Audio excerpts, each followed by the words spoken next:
बहुत बड़ी खबर है ये, और अब देशवासियों को ये पता चलना चाहिए कि आखिर क्या हुआ था इन 3-4 दिनों के अंदर और कैसे ये सारी भूमिका बनी। पाकिस्तान ने कैसे जो है सीज फायर के लिए दुनिया पर दबाव बनाया, दुनिया भर के देशों को उसने जाकर के उनके पैर पकड़े और फिर इस तरीके से ये सहमति बनी कि फिलहाल हॉस्टिलिटीज को रोका जाए, गोलाबारी रोकी जाए। अब ये बड़ा स्पष्ट है, पाकिस्तान ने भारत से मार खाने के बाद, लगातार भारत के हमलों के सामने लाचार दिखाई देने के बाद, इतना नुकसान जब उसका हुआ तो उसने दुनिया को एक बार फिर न्यूक्लियर ब्लैकमेल करने की कोशिश की, अपनी न्यूक्लियर कमांड अथॉरिटी की बैठक बुलाई। इसके बाद जाकर के अमेरिका ने इस बीच में पाकिस्तान को पर दबाव बनाने की कोशिश की, उसको समझाने की कोशिश की। फिर उन्होंने भारत से बात की, लेकिन भारत ने स्पष्ट कहा कि हम इस गीदड़ भपकी में नहीं आने वाले, जैसी कार्रवाई वहां से होगी वैसा ही उसको जवाब मिलता रहेगा, हम किसी प्रेशर में नहीं आएंगे। और प्रधानमंत्री ने जेडी वैंस से कह दिया पाकिस्तान कुछ करेगा तो हम बहुत बड़ा जवाब देंगे। बिल्कुल स्पष्ट था कि ये हम किसी भी पाकिस्तानी अब ब्लैकमेल के चक्कर में नहीं आएंगे। और 9 मई की रात को जेडी वैंस और प्रधानमंत्री मोदी के बीच में बात हुई। उससे पहले भारत ने पाकिस्तान के 26 ठिकानों पर जवाबी कार्रवाई की थी।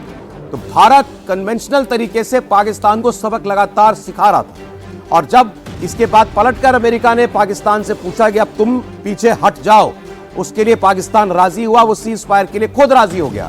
फिर भारत से यह कहा गया कि अब वो गोलीबारी रोकने के लिए तैयार है, वो अब कोई हरकत नहीं करेगा भारत की सीमा के ऊपर।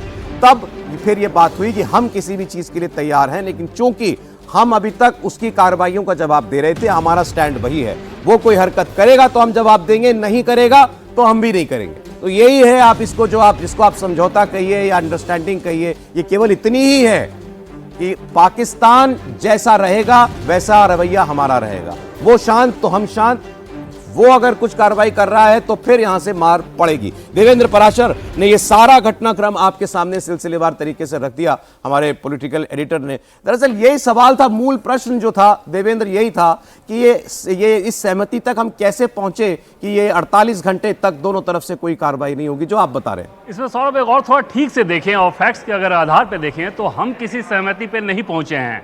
सहमति अगर की बात तब होती जब हमारी कोई अलग समस्या होती, दूसरे पाकिस्तानी कुछ अलग समस्या होती, तब कोई बातचीत हो रही होती। भारत ने तो पहले दिन से यह स्पष्ट किया था और आज भी भारत उसी पर कायम है कि आतंकवाद के खिलाफ हम ऑपरेशन करेंगे, हमारी लड़ाई होगी, वो होगी। पाकिस्तान से हमारी लड़ाई नहीं है, वो नहीं है। पाकिस्तान अगर आतंकवाद का प्रायोजन करेगा तो उन आतंकवादियों के खिलाफ हम कार्रवाई करेंगे। उस कंडीशन में अगर पाकिस्तान हमारे ऊपर कुछ करेगा तो हम उसे जवाब देंगे। इस पोजीशन में चाहे आप प्रेस कॉन्फ्रेंस में देख लें, किसी भी भारत सरकार के द्वारा जो प्रेस कॉन्फ्रेंस कराया गया था विदेश मंत्रालय और आर्मी के द्वारा, उसमें किसी भी प्रेस कॉन्फ्रेंस में इसमें कोई भ्रम नहीं था सौरभ। आज भी स्थिति यही है और अमेरिका से यही कहा गया था कि हमें जो कार्रवाई करनी है वो कार्रवाई हमने कर ली है। अब हम वो कर रहे हैं जो कि पाकिस्तान उधर से इन्वाइट कर रहा है, हम उसको रिस्पॉन्ड कर रहे हैं। पाकिस्तान जिस लेवल का इनवाइट कर रहा है हम उस लेवल का रिस्पॉन्ड कर रहे हैं। और आप देखें सही मायने में तो एक रात यानी कि 9 तारीख की रात भारत ने सही मायने में पहली बार पाकिस्तान के ऊपर कार्रवाई की। अन्यथा उसके पहले की जो कार्रवाई थी वो आतंकवादियों के ऊपर थी।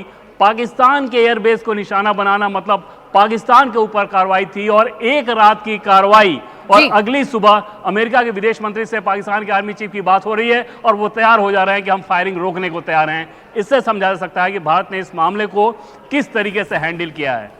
बिल्कुल, देखिए देवेंद्र, भारत का जो रुख है वो बड़ा स्पष्ट है। आतंकवाद के खिलाफ हमारी कार्रवाई लगातार जारी रहेगी और पाकिस्तान जिस अंदाज में हमसे बात करने की कोशिश करेगा, जिस अंदाज में भारत के सामने आने की कोशिश करेगा, उसी अंदाज में भारत की तरफ से जवाब दिया जाएगा।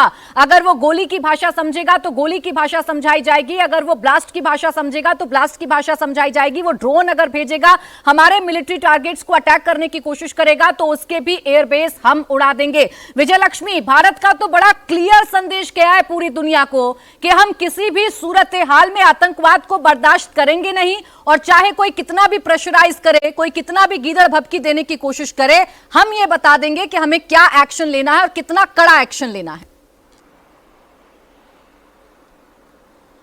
देखिए प्राची, भारत की ट्रांसपेरेंसी इसी बात से समझी जा सकती है कि जिस रात भारत ने 9 आतंकी टेरर बेस पे हमला किया, उसी रात 1:30 बजे भारत की तरफ से पाकिस्तान को इन्फॉर्म किया कि हमने इन जगहों पर अटैक किए हैं।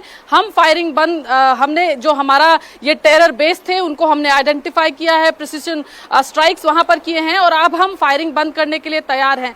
पाकिस्तान को ये संदेश दिया गया कि हमने अचीव जो करना था, टेरर बेस को अटैक करना था, कर दिया। लेकिन पाकिस्तान ने बजाय भारत के इस जो मैसेज को लेना था उस तरीके से लेने की बजाय पाकिस्तान ने अगले दिन भारत पर ही अटैक करने शुरू कर दिए। भारत के एयर बेसिस और बाकी जगहों पर, सैन्य ठिकानों पर हमले शुरू कर दिए। तो भारत की तरफ से जो मैसेज, जो ट्रांसपेरेंसी, जो कूटनीतिक दृष्टि से एक जो मैसेजिंग करने की कोशिश पाकिस्तान को की गई, पहले ही उसी रात जिस रात हमले किए गए 1:30 बजे डीजीएमओ को बताया गया पाकिस्तान के कि ये कार्रवाई भारत की तरफ से की गई है और अब हम इसे आगे एस्केलेट नहीं करना चाहते हैं। यानी एस्केलेशन जो है वो हमेशा पाकिस्तान की तरफ से हुआ और जो 9 ठिकानों पर भारत की तरफ से हमला किया गया उसे भी पाकिस्तान की जो पहलगाम का हमला था उसकी वो जवाबी कार्रवाई थी पाकिस्तान के ऊपर। भारत ने कभी भी अपनी तरफ से कोई कार्रवाई नहीं की, हमेशा रिटेलिएशन किया,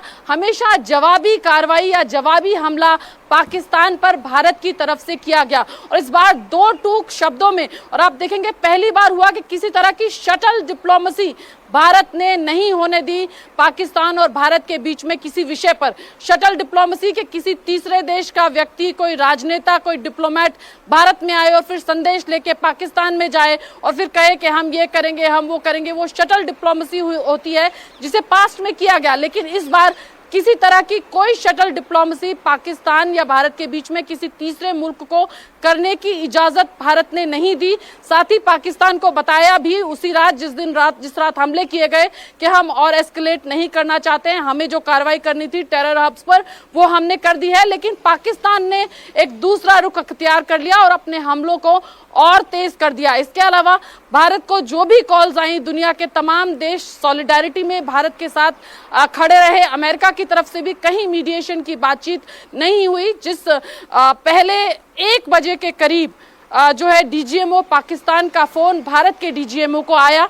भारत के डीजीएमओ उस समय एक अहम बैठक में थे, वो उस कॉल को रिसीव नहीं कर पाए, जवाब नहीं दे पाए। 3:35 पर भारत के डीजीएमओ और पाकिस्तान के डीजीएमओ की बातचीत होती है। पाकिस्तान बौखलाया जब भारत ने पाकिस्तान के एयर बेसिस पर हमले करने शुरू किए और उसमें कुछ एयर बेसिस पूरी तरह से निस्तनाबूद, पूरी तरह से तबाह एक तरीके से भारत की जवाबी कार्रवाई में किए गए। उसके बाद पाकिस्तान बौखलाया।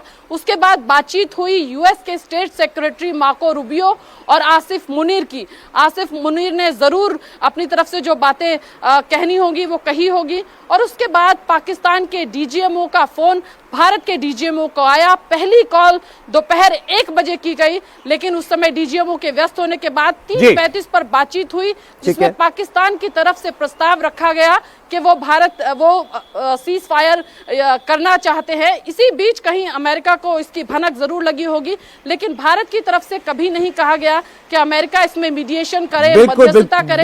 बिल्कुल, हमने कोई जवाब नहीं दिया उसको।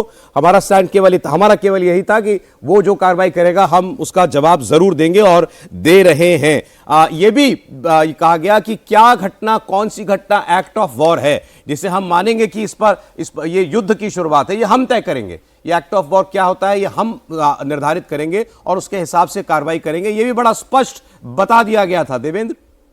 बिल्कुल सौरभ, इसमें थ्रेशोल्ड क्या होगा, कौन सी चीज़ होगी, किस तरह की कार्रवाई को हम आतंकी कार्रवाई को युद्ध मानेंगे, वो सब कुछ भारत तय करेगा। कि अगर आपने आतंकी कार्रवाई की तो ये हम तय करेंगे कि इसमें पाकिस्तान का इन्वॉल्वमेंट अगर है तो हम भारत के खिलाफ उसे युद्ध माने। और एक बार अगर देश के खिलाफ आपने युद्ध किया तो फिर उस कंडीशन में समझा जा सकता है कि अभी जो ऑपरेशन सिंदूर है वो सिर्फ आतंकवादियों के खिलाफ कार्रवाई है, यानी कि पाकिस्तान के मिलिट्री इस्टेब्लिशमेंट को, स्ट्रेटेजिक पॉइंट्स को कुछ भी हिट नहीं करना था। लेकिन अगर युद्ध हुआ तो भारत वो सब कुछ करेगा और उस लिहाज से इसमें एकदम क्लैरिटी है। दूसरी सौरभ एक चीज़ आप देखें कि इस पूरे ऑपरेशन के दौरान और पाकिस्तान के तरफ से जो उकसावे कार्रवाई की गई, कैसे प्रोपेगेंडा फैलाया गया। पाकिस्तान के डिप्टी प्राइम मिनिस्टर का ये कहना कि भारत के एनएसए से बातचीत हुई है वो बिल्कुल ही सत्य नहीं है, बिल्कुल ही झूठ है कहें कि, क्योंकि भारत कहने से और पाकिस्तान कहने से और पाकिस्तान के किसी भी व्यक्ति से कोई बातचीत नहीं हुई है, ना ही कोई बातचीत वो अभी आगे होने जा रही है,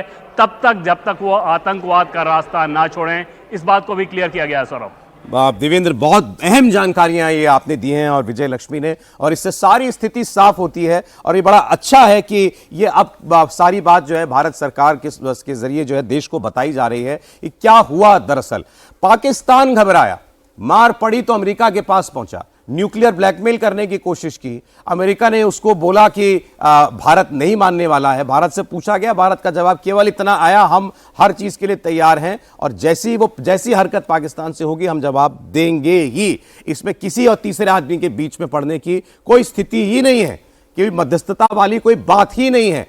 फोन आया अमेरिका से, हमने केवल इतना कहा हम देख रहे हैं ग्राउंड पर क्या हो रहा है, ग्राउंड पर जो होगा उसका जवाब हम देंगे। पाकिस्तान जैसी हरकत करेगा वैसा जवाब देंगे। और यह पाकिस्तान को बता दिया गया कि भारत नहीं मानने वाला। ना वो इस बात से भारत को कोई फर्क पड़ रहा है कि आप ये न्यूक्लियर कमांड अथॉरिटी की बैठक कर रहे हैं, इससे भी भारत कोई विचलित नहीं हुआ। हम तैयार थे, वो हमने कहा जैसा वो करेगा हम उसके लिए तैयार हैं, हम उसको जवाब देंगे। उसके बाद पाकिस्तान के आर्मी चीफ और अमेरिका के विदेश मंत्री के बीच में बात होती है, बड़ा महत्वपूर्ण है। इसके बाद ये बात हुई है और उस बात में फिर उनको कन्वे कर दिया गया भारत नहीं डिगेगा, ना पीछे हटेगा, ना वो खामोश होगा, ना उसकी तोपें बंद होंगी, ना उसकी वायुसेना मिसाइल दागनी बंद करेगी अगर तुम यही करते रहे। तो फिर ये बात सीज फायर की बात अमेरिका और पाकिस्तान के बीच में हुई है, इसमें भारत कहीं नहीं था। ये पाकिस्तान और अमेरिका के बीच में बात हुई कि ठीक है पाकिस्तान अब गोली चलाना बंद करेगा, ये हमें बताया गया तो हमने फिर वही जवाब दिया। वो शांत तो हम शांत, वो करतूत करेगा तो हम जवाब देंगे। अगर एक्शन से सौरभ जाने तो 9 मई की रात को जेडी वेंस और प्रधानमंत्री नरेंद्र मोदी के बीच में बातचीत हुई है, जिसमें प्रधानमंत्री नरेंद्र मोदी ने अपने स्टैंड को बड़ा साफ कर दिया है। लाउड एंड क्लियर भारत ने बता दिया कि भाई हम उसी अंदाज में जवाब देंगे जिस अंदाज में पाकिस्तान हमारे सामने आएगा। और वही 9 तारीख की रात है सौरभ जब हमने 11 एयरबेस तबाह किए हैं पाकिस्तान के। उसके अगले दिन जेडी वेंस की जो अमेरिका है उसने कोशिश की कि वो अब पाकिस्तान से बात करे, यानी कल 10 तारीख को ये बातचीत की गई है मुनीर से। और उसके बाद ही फिर शाम को ये खबर आती है कि सीज फायर अब दोनों ही देशों में हो रहा है। तो भारत ने जो एक्शन लिया, पाकिस्तान ये समझ गया कि भारत पर कोई प्रेशर काम नहीं आएगा, भारत किसी भी कीदड़ भभकी से नहीं डरेगा। आप कोई भी बैठक कर ले न्यूक्लियर बॉम्ब को लेकर, भारत पर कोई असर नहीं पड़ेगा। भारत आपको कमजोर करेगा और आपके एयर बेसिस को तबाह करेगा। 11 जो एयर बेस हैं वो तबाह किए गए।